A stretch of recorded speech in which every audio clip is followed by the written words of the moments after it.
নমস্কাৰ Mahasangram the battle for আসামলৈ স্বাগতম ষ্টুডিঅ'ত মই কৃপাঞ্চল প্ৰথমটো খবৰ মাৰ্ঘেৰিটাৰ জনসভাত অংশগ্ৰহণ কেন্দ্ৰীয় গৃহমন্ত্ৰী অমিত শাহৰ মাৰ্ঘেৰিটাৰ বৰগলাই আৰজি কমপ্লেক্সত আয়োজিত জনসভাত অংশ অমিত শাহৰ বিজেপি প্ৰাৰ্থী ভাস্কৰ শৰ্মাৰ হৈ প্ৰচাৰ বিজেপিৰ ষ্টাৰ কেম্পেইনাৰগৰাকীৰ অৱশ্যে বৰষুণৰ বাবে হেলিকপ্টাৰ অৱতৰণৰ বাধা হোৱাত পলমকৈ অনুষ্ঠিত হয় জনসভা ইয়াৰ পিছতে নাজিৰাত অনুষ্ঠিত হ'বলগীয়া জনসভাত অংশ ল'ব অমিত শাহে নাজিৰাৰ বিৰোধী দলপতি দেৱব্ৰত শইকীয়াৰ সমষ্টিত কপনি তুলি বিজেপিৰ প্ৰাৰ্থী ময়ূৰ বৰগোহাঁইৰ হৈ চলাব নিৰ্বাচনী প্ৰচাৰ এয়া মাৰ্ঘেৰিটাৰ জনসভাত অংশগ্ৰহণ কৰাৰ অৱস্থাত কেন্দ্ৰীয় গৃহমন্ত্ৰী অমিত শাহ মাৰ্ঘেৰিটাৰ বৰগলাই আৰজি কমপ্লেক্সত আয়োজিত জনসভাত অংশ লৈছে অমিত শাহে বিজেপি প্ৰাৰ্থী ভাস্কৰ শৰ্মাৰ হৈ প্ৰচাৰ বিজেপিৰ ষ্টাৰ কেম্পেইনাৰগৰাকীৰ অৱশ্যে বৰষুণৰ বাবে হেলিকপ্টাৰ অৱতৰণত বাধা হোৱাত পলমকৈ অনুষ্ঠিত হয় জনসভা ইয়াৰ পিছতে নাজিৰাত অনুষ্ঠিত হ'বলগীয়া জনসভাত অংশ ল'ব অমিত শাহে নাজিৰাৰ বিৰোধী দলপতি দেৱব্ৰত শইকীয়াৰ সমষ্টিত কপনি তুলি বিজেপিৰ প্ৰাৰ্থী ময়ূৰ বৰগোহাঁইৰ হৈ চলাব নিৰ্বাচনী প্ৰচাৰ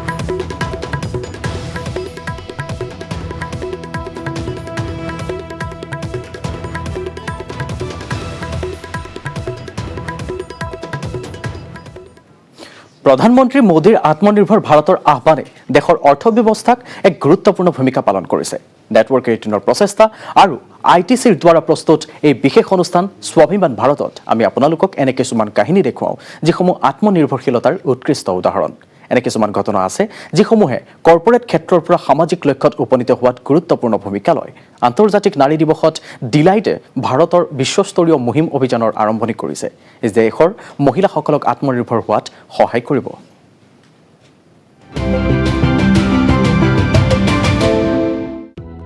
डेलॉयट ने भारत में वर्ल्ड क्लास नाम की विश्व स्तरीय पहल की शुरुआत की है जिसका उद्देश्य 2030 तक 1 करोड़ महिलाओं और लड़कियों को शिक्षा कौशल विकास और मौके उपलब्ध करवाते हुए उन्हें आत्मनिर्भर बनाने की है World Class Initiative aims to provide with an opportunity to gain foundational skills, soft skills, and future-ready skill sets, which allows them to emerge as equivalent participants in the workforce. Bharat में डेलॉयट की world class पहल का उद्देश्य भारत की महिलाओं और लड़कियों के लिए प्रभावी समाधान देकर उन्हें आत्मनिर्भर बनाने का है इसके साथ ही कॉर्पोरेट्स सरकार और गैर लाभकारी संस्थाओं के सहयोग से शिक्षा और कौशल के बीच पड़ी गहरी खाई को मिटाना भी इनके लक्ष्यों में से एक है Our future initiatives includes launching a global education challenge in collaboration with the World Economic Forum and the Uplift platform. We'll be mentoring a cohort of winners who would be innovators and will shift the needle in the space of education and skill development. Deloitte की ये नई पहल स्वाभिमान भारत के लिए सही समय पर सही दिशा में एक अनोखा कदम है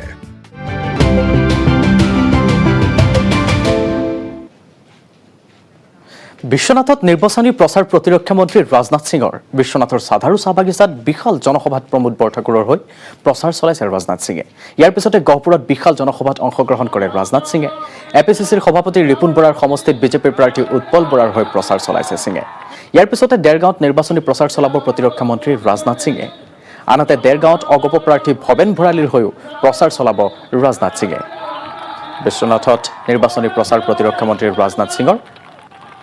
বিশ্বনাথৰ সাধাৰু চাহ বাগিচাত বিশাল জনসভাত প্ৰমোদ বৰঠাকুৰৰ হৈ প্ৰচাৰ চলাইছে ৰাজনাথ সিঙে ইয়াৰ পিছতে গহপুৰত বিশাল জনসভাত অংশগ্ৰহণ কৰে ৰাজনাথ সিঙে এপিচিচিৰ সভাপতি ৰিপুন বৰাৰ সমষ্টিত বিজেপি প্ৰাৰ্থী উৎপল বৰাৰ হৈ প্ৰচাৰ চলাইছে সিঙে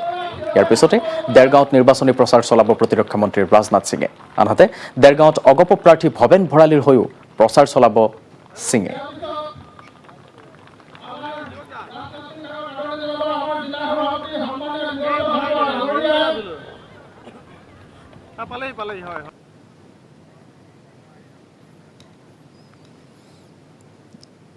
এয়া বিশ্বনাথত নিৰ্বাচনী প্ৰচাৰ চলাইছে প্ৰতিৰক্ষা মন্ত্ৰী ৰাজনাথ সিঙে বিশ্বনাথৰ সাধাৰু চাহ বাগিচাত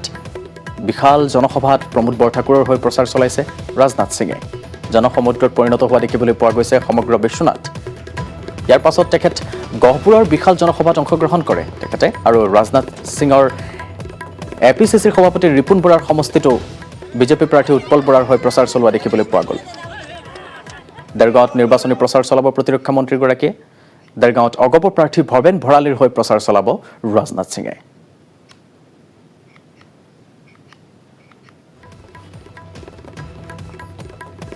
আনফালে বিশ্বনাথত ৰাজনাথ সিঙৰ সভাত সাপৰ আতংক ভাষণৰ সময়তে দৰ্শকৰ মাজলৈ সোমাই গ'ল সাপ অহাটো মংগলদায়ক বুলি ক'লে ৰাজনাথ সিঙে ৰাইজক ভয় নাখাবলৈ আহ্বান ৰাজনাথৰ ৰাজনাথ সিঙে ক'লে ভয় নাখাব সাপ অহাটো মংগলদায়কহে আৰক্ষীয়ে অৱশ্যে অৱশেষত খেদি পঠিয়ালে সাপডালক এয়া দেখিবলৈ পোৱা গৈছে যে বিশ্বনাথৰ ৰাজনাথ সিঙৰ সভাত সাপৰ আতংক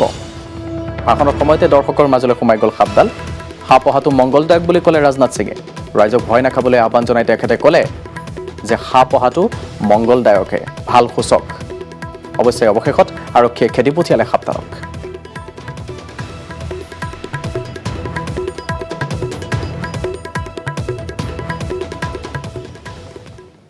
আহিছো এক বিগ ব্ৰেকিং নিউজলৈ অসমীয়াক মুকলিকৈ আক্ৰমণৰ হুংকাৰ দিয়া প্ৰাক্তন AIUDFৰ বিধায়ক শ্বেখ শ্বাহ আলমক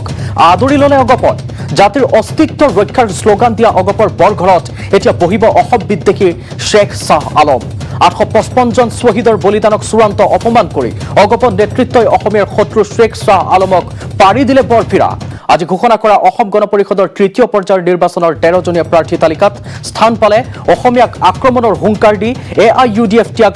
কৰিবলগীয়া হোৱা শ্বেখ শ্বাহ আলমে পশ্চিম গোৱালপাৰা সমষ্টিত শ্বেখ শ্বাহ আলমক প্ৰাৰ্থিত্ব প্ৰদান কৰিলে অগপই কিছুদিন পূৰ্বে এইজন শ্বেখ শ্বাহ আলমে যোগদান কৰিব বিচাৰিছিল বিজেপিত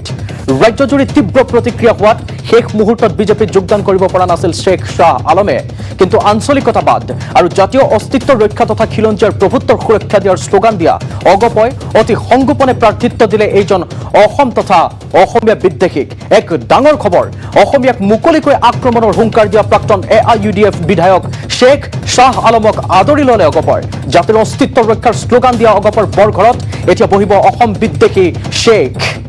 855 জন শ্বহীদৰ বলিদানক চূড়ান্ত অপমান কৰি অগপ নেতৃত্বই অসমীয়াৰ শত্ৰু শ্বেখ শ্বাহ আলমক পাৰি দিলে বৰপীৰা আজি ঘোষণা কৰা অসম গণ পৰিষদৰ তৃতীয় পৰ্যায়ৰ নিৰ্বাচনৰ 13 জনীয়া প্ৰাৰ্থী তালিকাত স্থান পালে অসমীয়াক আক্ৰমণৰ হুংকাৰ দি AIUDF ত্যাগ কৰিবলগীয়া হোৱা শ্বেখ শ্বাহ আলমে যাক মানি লোৱা নাছিল বিজেপিও কিন্তু প্ৰাৰ্থিত্ব প্ৰদান কৰিলে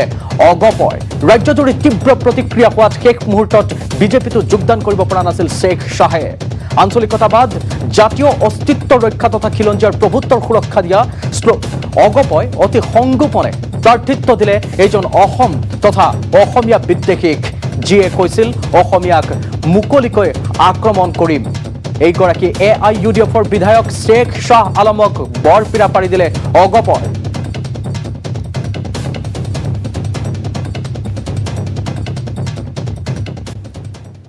আহিছো আন এক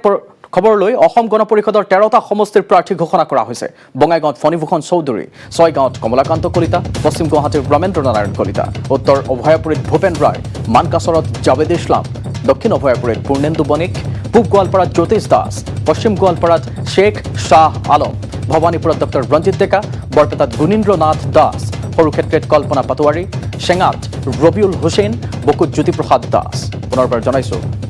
অসম গণ পৰিষদৰ 13টা সমষ্টিৰ প্ৰাৰ্থী ঘোষণা কৰা হৈছে বঙাইগাঁৱত ফণীভূষণ চৌধুৰী ছয়গাঁৱত কমলাকান্ত কলিতা পশ্চিম গুৱাহাটীত ব্ৰহ্মেন্দ্ৰ নাৰায়ণ কলিতা উত্তৰ অভয়াপুৰীত ভূপেন ৰায় মানকাছৰত জাৱেদ ইছলাম দক্ষিণ অভয়াপুৰীত পূৰ্ণেন্দু বণিক পূব গোৱালপাৰাত জ্যোতিষ দাস পশ্চিম গোৱালপাৰাত শ্বেখ শ্বাহ আলম ভৱানীপুৰত ডক্টৰ ৰঞ্জিত ডেকা বৰপেটাত গুণীন্দ্ৰ নাথ দাস সৰুক্ষেত্ৰত কল্পনা পাটোৱাৰী চেঙাত ৰবিউল হুছেইন বকুত জ্যোতিপ্ৰসাদ দাস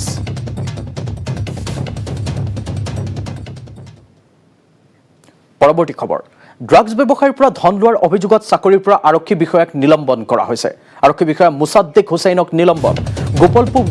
আৰক্ষী বিষয়াগৰাকীৰ একাউণ্টত সোমাইছিল ধন ডিমাপুৰৰ পৰা নিচাযুক্ত টেবলেট সৰবৰাহ কৰিছিল তেখেতে গুৱাহাটীত ড্ৰাগছ ব্যৱসায়ীটো আশ্ৰয় দিছিল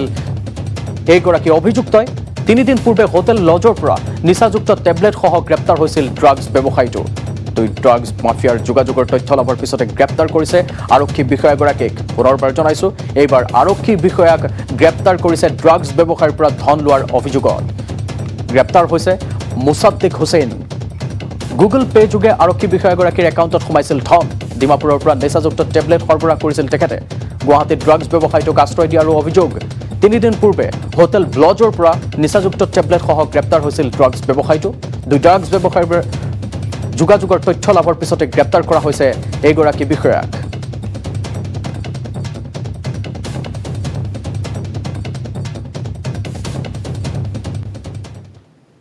ৰাজীৱ ভৱনত কংগ্ৰেছৰ সংবাদমেল প্ৰদেশ কংগ্ৰেছৰ তত্ত্বাৱধায়ক জিতেন্দ্ৰ সিঙৰ সংবাদমেল বিজেপি চৰকাৰৰ কামৰ 37 পৃষ্ঠাৰ অভিযোগনামা প্ৰকাশ কৰিছে কংগ্ৰেছে বিজেপিয়ে জাতি মাটি ভেটিৰ বিৰুদ্ধে গৈ কা আনিলে প্ৰতি বছৰে 5 লাখকৈ চাকৰি দিয়া হ'ব বুলি কৈছিল বিজেপিয়ে বিজেপিৰ দিনত থকা চাকৰিও গল বহুতৰে অসমীয়াৰ হা সম্পত্তি বিক্ৰী কৰিছে বিজেপিয়ে পুনৰবাৰ জনাইছো এক সংবাদমেল ৰাজীৱ ভৱনত কংগ্ৰেছৰ প্ৰদেশ কংগ্ৰেছৰ তত্ত্বাৱধায়ক জিতেন্দ্ৰ সিঙৰ সংবাদমেল বিজেপি চৰকাৰৰ কামৰ 37 পৃষ্ঠাৰ অভিযোগনামা প্ৰকাশ কৰিছে কংগ্ৰেছে বিজেপিয়ে জাতি মাটি ভেটিৰ বিৰুদ্ধে গৈ কা আনিলে প্ৰতি বছৰে 5 লাখকৈ চাকৰি দিয়া হ'ব বুলি কৈ বিজেপিয়ে ঠগিলে বিজেপিৰ দিনত থকা চাকৰিও গল বহুতৰে অসমীয়াৰ হা সম্পত্তি বিক্ৰী কৰিছে বিজেপিয়ে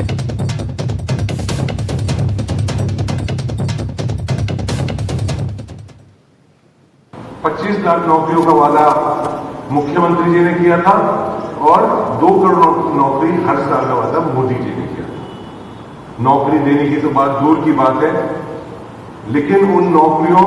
में जो लोगों की नौकरी लगी हुई थी प्राइवेट जॉब भी करे थे वो भी उनके जॉब खत्म हो चुके हैं 3 लाख से ज्यादा वैकेंसीज अभी बाकी हैं वो भर नहीं पाए और जो भरने की भी हमने कोशिश करी है उसके अंदर भी बड़े बड़े स्कैम हो चुके हैं कुछ महीने पहले ऐसा स्कैम आपके सामने जाति बेटी भेदी की बात चल रही थी उसी तरह से ये सरकार आसाम को बेच रही है मैं पूर्व में भी इसको बात कह चुका हूं और आपके सामने एक बार फिर रखता हूं कि ये सरकार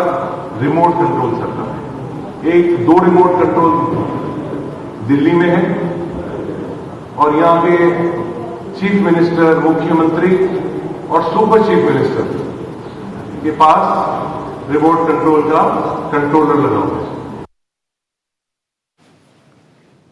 জিএমচিএইচত অখিল গগৈক সাক্ষাৎ সমাজকৰ্মী যোগেন্দ্ৰ যাদৱ আৰু কৃষক নেতা ডক্টৰ সুনীল অমৰ বিজেপিক প্ৰতিহত কৰাটো প্ৰথম আৰু প্ৰধান লক্ষ্য অখিল গগৈৰ ৰাজনৈতিক ষড়যন্ত্ৰ বলি হোৱা বুলি মন্তব্য অখিলৰ বিৰুদ্ধে কংগ্ৰেছ মিত্ৰজোঁটে প্ৰাৰ্থী থিয় কৰোৱাটো দুৰ্ভাগ্যজনক যদিহে বিজেপিক প্ৰতিহত কৰিব বিচাৰিছে তেন্তে কংগ্ৰেছে প্ৰাৰ্থী প্ৰত্যাহাৰ কৰক এই আহ্বান ডক্টৰ সুনীল অমৰ অখিলৰ জয় নিশ্চিত হ'ব লাগিব বুলি মন্তব্য দুয়োগৰাকী নেতাৰ অখিল গগৈৰ হৈ নিৰ্বাচনী প্ৰচাৰ চলাব মধ্যপ্ৰদেশৰ প্ৰাক্তন বিধায়ক তথা কিষাণ সংঘৰ্ষ সমিতিৰ নেতা ডক্টৰ সুনীলমে সমষ্টিবাসীক এই কথা ভালদৰে বুজাবলৈ আহ্বান জনাইছে অখিলে জিএমচিএইচত অখিল গগৈক সাক্ষাৎ কৰিছে সমাজকৰ্মী যোগেন্দ্ৰ যাদৱ আৰু কৃষক নেতা ডক্টৰ সুনীলমে বিজেপিক প্ৰতিহত কৰাটো প্ৰথম লক্ষ্য আৰু প্ৰধানো অখিল গগৈৰ ৰাজনৈতিক ষড়যন্ত্ৰ বলি হোৱা বুলি মন্তব্য অখিলৰ বিৰুদ্ধে কংগ্ৰেছে মিত্ৰজোঁট প্ৰাৰ্থী থিয় কৰোৱাটো দুৰ্ভাগ্যজনক যদিহে বিজেপিক প্ৰতিহত কৰিব বিচাৰিছে তেন্তে কংগ্ৰেছে প্ৰাৰ্থী প্ৰত্যাহাৰ কৰক এই আহ্বান জনালে ডক্টৰ সুনীলমে অখিলৰ জয় নিশ্চিত হ'ব লাগিব বুলি মন্তব্য দুয়োগৰাকী নেতাৰ অখিল গগৈৰ হৈ নিৰ্বাচনী প্ৰচাৰ চলাব মধ্যপ্ৰদেশৰ প্ৰাক্তন বিধায়ক তথা কিষাণ সংঘৰ্ষ সমিতিৰ নেতা ডক্টৰ সুনীলমে সমষ্টিবাসীক এই কথা ভালদৰে বুজাবলৈ আহ্বান জনাইছে অখিল গগৈয়ে अखिल गोगोई से मिलने आया हूँ पिछले साल फरवरी 2020 में भी मैं विशेष रूप से गुवाहाटी आया था गुवाहाटी सेंट्रल जेल में जाके अखिल गोगोई से मिला था पिछले 1 वर्ष में उनकी मेडिकल कंडीशन खराब हुई है शारीरिक स्थिति बिगड़ी है बहुत मेंटल टॉर्चर भी किया गया है लेकिन उसके बावजूद जितना आइडियोलॉजिकल क्लैरिटी जितना मेंटल रिजॉल्व और जितना साहस उन्होंने दिखाया है वो अनुकरणीय है वो दुनिया के लिए मिसाल है एक मॉडल है अखिल गोगोई ने जितना साहस दिखाया है जो एक अलायंस बना था उसकी ये नैतिक जिम्मेदारी थी कि वो एक पीपुल्स वॉइस को जिता करके लेकर के आए और कांग्रेस अगर उनके खिलाफ में कैंडिडेट देती है मुझे लगता है कि ये बहुत ज़्यादा दुखद है तो कांग्रेस जो है वो जब कहती है कि हम डेमोक्रेटिक वॉइसेस के साथ में खड़े हुए हैं तो उनको अपना कैंडिडेट विड्रॉ करना चाहिए ओपनली करना चाहिए कह के करना चाहिए ये मैं कांग्रेस से अपील करना चाहता हूँ অব্যাহত থাকিব Mahasangram the battle for Assam লৈছে এটি চমু বাণিজ্যিক বিৰতি পুনৰ স্বাগতম বিজেপিৰ তৃতীয় পৰ্যায়ৰ প্ৰাৰ্থী তালিকা ঘোষণা কৰা হ'ল। দিল্লীৰ বিজেপিৰ মুখ্য কাৰ্যালয়ত তালিকা ঘোষণা কৰা হৈছে। পোনপটীয়াকৈ লৈ যাব লৈছোঁ। 36 सीटें 36 सीट की घोषणा आज पश्चिम बंगाल के यहाँ से कर रहे हैं और कुल मिलाकर अगर थर्ड और फोर्थ फेज देखें तो हम 63 कैंडिडेट इन दोनों फेज की घोषणा आज हम यहाँ से कर रहे हैं। आप सबको मालूम है कि अशोक लहरी बहुत बड़ा नाम है आर्थिक जगत में। Shri Ashok Lahiri well known economist in the country. Ashok Lahiri Bharatiya Janata party के प्रत्याशी होंगे अलीपुरद्वार से। यस, वहां से चुनाव भारतीय जनता पार्टी के अलीपुरद्वार। हाँ, श्री अशोक लहरी eminent economist, everyone knows him, very popular person. दूसरा उसी के साथ वेरी सीनियर लीडर, बहुत ही सीनियर व्यक्ति हैं राजनीति में, जो ममता बनर्जी की पार्टी से त्याग पत्र दे के आए थे। ऐसे राजीव बनर्जी वह जोमजूर से चुनाव लड़ेंगे। डोमजूर, यस, बंगाली में डोमजूर से चुनाव लड़ेंगे और बहुत ही प्रोमिनेंट वहां के मिनिस्टर थे। टीएमसी में छोड़ करके मोदी जी के नेतृत्व में भारतीय जनता पार्टी ज्वाइन की थी। उसी प्रकार से जो रविंद्रनाथ भट्टाचार्य यह चुनाव लड़ेंगे सिंगूर से। यस, अभी सांसद, राज्यसभा के सांसद श्री सपन Das Gupta, eminent academician, journalist also, Sri Sapan Das Gupta will contest from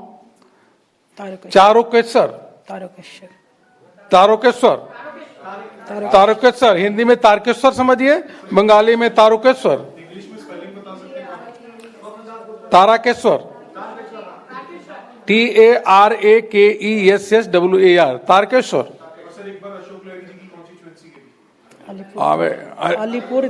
Alipurduar, ठीक है। नाउ अभी आगे सुनो भैया। तब तो जो अभी के सांसद नीतीश निशित प्रामाणिक जी जो अभी सांसद हैं, वह चुनाव लड़ेंगे दिनहाटा से। दिनहाटा सांसद हैं, दिनहाटा से चुनाव लड़ेंगे और बहुत ही फेमस, जिसे गायक कहते हैं, उसी के साथ साथ अभी केंद्रीय मंत्री श्री बाबुल सुप्रियो जी चुनाव लड़ेंगे चंडीताला से। चंडीताला बाबुल सुप्रियो जी चंडीताला से लड़ेंगे। ठीक से देखिए, चंडीताला गौड़ा क्या पढ़ो। और फिल्म एक्ट्रेस चंडीताला से जॉर्ज दासगुप्ता, टालीगंज से है शायद। टालीगंज से देखिए, टालीगंज से बाबुल सुप्रियो। सॉरी, दोबारा करेक्ट कर लेते हैं। Tollygunge, I am sorry, typing कोई मिस्टेक हुई है। तो श्री बाबुल सुप्रियो जी जो केंद्रीय मंत्री हैं, वह चुनाव लड़ेंगे टालीगंज से। टालीगंज TOLLYGANG, टॉलीगंज। चंडीताला से एमिनेंट और चंडीताला से बहुत ही प्रसिद्ध जो एक्टर हैं श्री यश दासगुप्ता चुनाव लड़ेंगे। यश दासगुप्ता,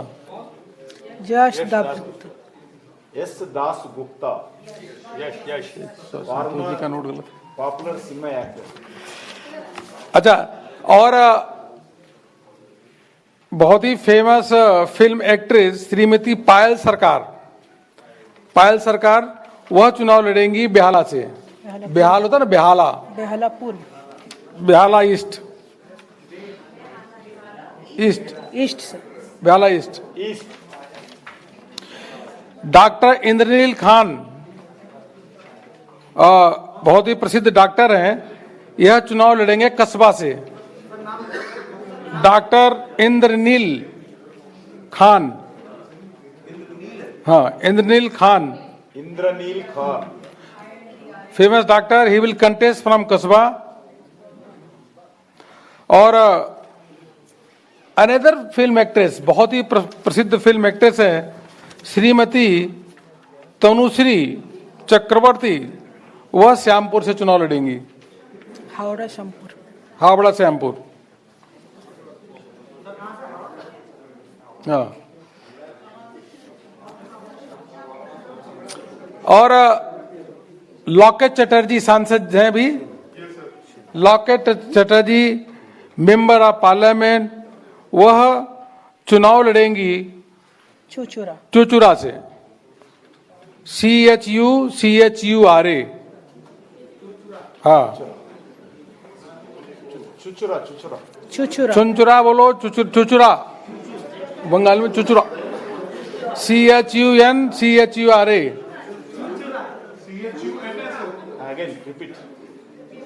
ये बताइए, अनदर, रंतिदेव, इसका पहले बोलो, एमिनेंट पत्रकार, इसका रंतिदेव सेनगुप्ता, हावड़ा दक्षिण, इसका पहले बोलो। और another Shrimati Anjan Basu, Anjana Basu will contest from Sonpur south, Sonarpur south से लड़ेंगे चुनाव अंजना बासु, सोनारपुर साउथ, क्या लगता है, रंतिदेव, सोनारपुर साउथ। रंतिदेव सेनगुप्ता। और हावड़ा दक्षिण से भारतीय जनता पार्टी ने प्रत्याशी बनाया है रंतिदेव सेन गुप्ता, एमिनेंट पत्रकार, ये बहुत ही प्रसिद्ध पत्रकार हैं, रंतिदेव सेन गुप्ता, बहुत, हाँ। तो इस प्रकार से मित्रों, हमने आपको आज तमिलनाडु, केरल और असम, पश्चिम बंगाल के नामों की घोषणा की है, जो केंद्रीय चुनाव समिति ने उनके नाम का अनुमोदन किया है। माननीय प्रधानमंत्री जी के नेतृत्व में गांव, गरीब किसान सब लोग। आपनालोকক पोनपटीया सम्प्रचार देखुवालो। বিজেপিৰ তৃতীয় পৰ্যায়ৰ প্ৰাৰ্থীৰ তালিকা ঘোষণা কৰা হ'ল। দিল্লীৰ বিজেপিৰ মুখ্য কাৰ্যালয়ত তালিকা ঘোষণা কৰা হ'ল। সেয়ৰ মৰ্মে হাজোত সুমন হৰিপ্ৰিয়াক প্ৰাৰ্থিত্ব দিয়া হৈছে। এক বিগ ব্ৰেকিং নিউজ এই মুহূৰ্তত। দিছপুৰত অতুল বৰাক প্ৰাৰ্থিত্ব, পূব গুৱাহাটীত সিদ্ধাৰ্থ ভট্টাচাৰ্যক টিকট, ধৰ্মপুৰত চন্দ্ৰমোহন পাটোৱাৰীক প্ৰাৰ্থিত্ব, বৰক্ষেত্ৰীত নাৰায়ণ ডেকাক প্ৰাৰ্থিত্ব, অসমৰ 17টা সমষ্টিৰ প্ৰাৰ্থীৰ তালিকা ঘোষণা কৰা হ'ল। ইতিমধ্যে জালুকবাৰী আৰু পাটাচাৰকুছিৰ কালিয়ে ঘোষণা কৰা হৈছিল প্ৰাৰ্থিত্ব, আৰু তাৰ পিছত আজি ঘোষণা কৰা হ'ল 17টা সমষ্টিৰ প্ৰাৰ্থী তালিকা। আৰু ইয়াৰ লগে লগে মহাসংগ্ৰাম দ্য বেটল ফৰ আছামৰ পৰা বিদায় লৈছোঁ। নমস্কাৰ।